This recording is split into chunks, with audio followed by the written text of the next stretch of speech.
Rodinné stříbro. Jsme na ně my Češi pyšní.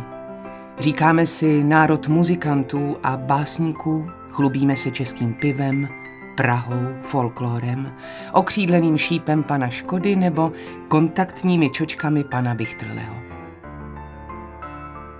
Nikdy se také nezapomeneme pochlubit českým sklem.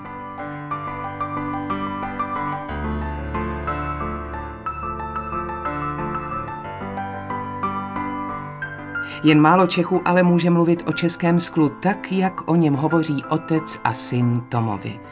Jsou totiž už 4. generací Tomů, která české sklo vytváří a dělá skleněnou nádherou radost lidem v Čechách, ale také v Ekvádoru, Japonsku nebo Brazílii.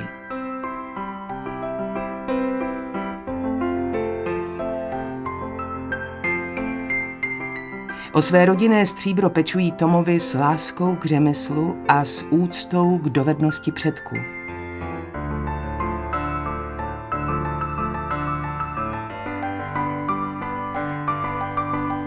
Každý výrobek, který opustí jejich sklárnu, je originál.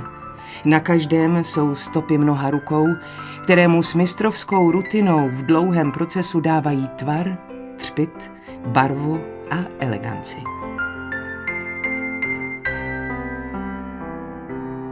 Umění sklářských mistrů.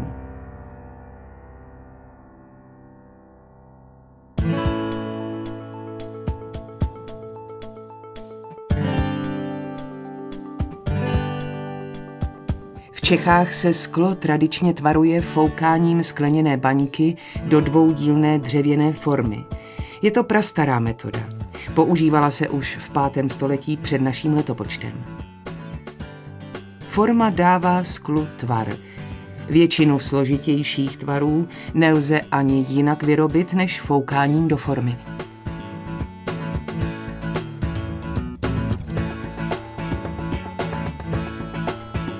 Základním materiálem na výrobu forem je tvrdé bukové dřevo. Dřevo musí být bez suků a s malým jádrem. Jen pak je vhodné také na formy pro velké výrobky.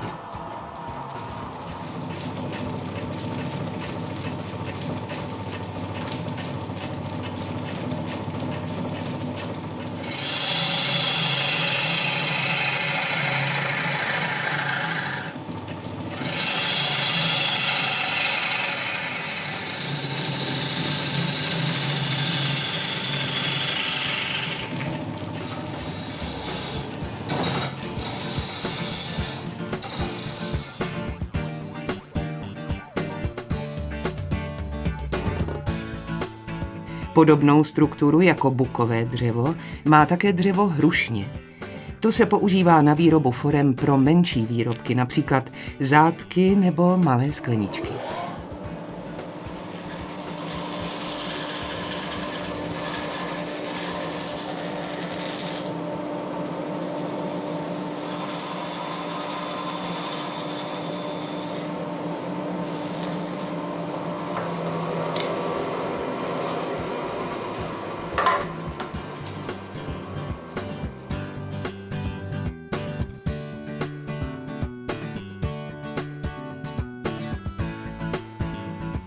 Z litiny se vyrábějí formy pro lisované výrobky. Předlohou může být strojírenský výkres, stávající vzor nebo i nový model. Ze speciální hmoty se musí nejdřív vyrobit slévárenská předloha, díky které vznikne odlitek z litiny nebo bronzu.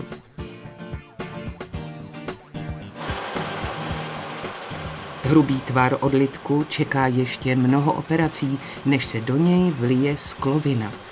Musí se frézovat, brousit, soustružit a vrtat.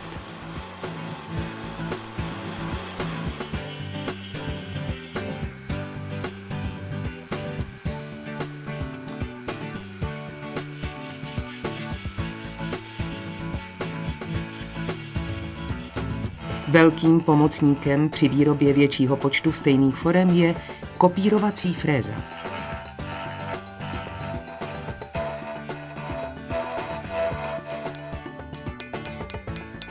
Každá forma se dokončuje ručním sekáním, pilováním a finálním leštěním.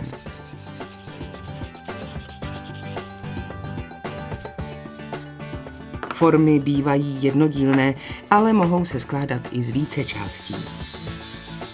Dobře udělaná forma je jednou z mnoha podmínek pro vznik dokonalých skleněných krásek.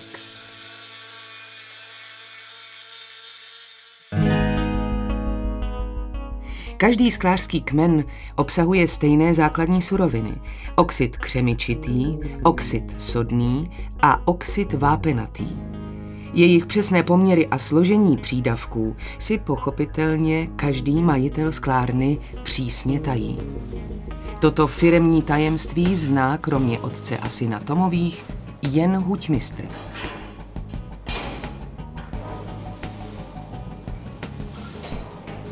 Ke kmeni se přidávají střepy, bývá jich kolem 1/3 celkového objemu kmene. Malé pece se plní lopatou. Do velkých pecí vedou zakladače, dvouplášťové roury chlazené vodou. Vsázka se vkládá do pece zahřáté na 1340 stupňů Celsia.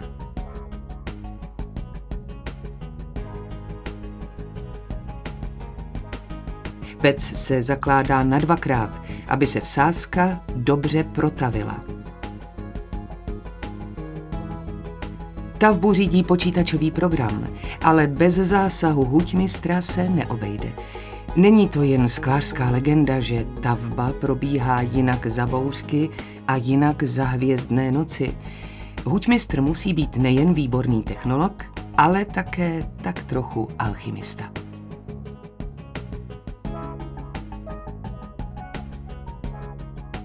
Kolem 1 hodiny v noci je tavení u konce, aby nový sklářský kmen do rána schladl na správnou provozní teplotu.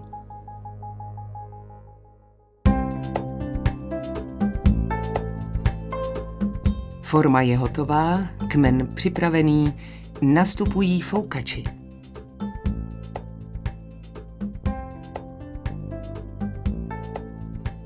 Jejich hlavním pomocníkem je už od dob Féničanů sklářská píštěla.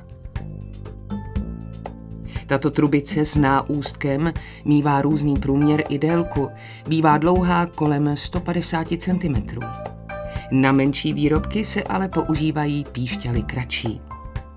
Konec píšťaly, návarek, musí být ze speciálního materiálu, který nereaguje se sklem. Železo by například zbarvilo sklo do zelena.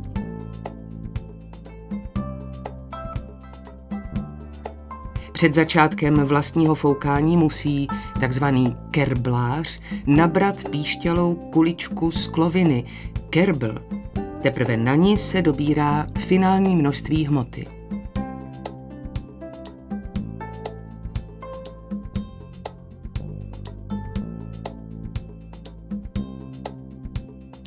Nabraná sklovina se vytvaruje a fouká do formy.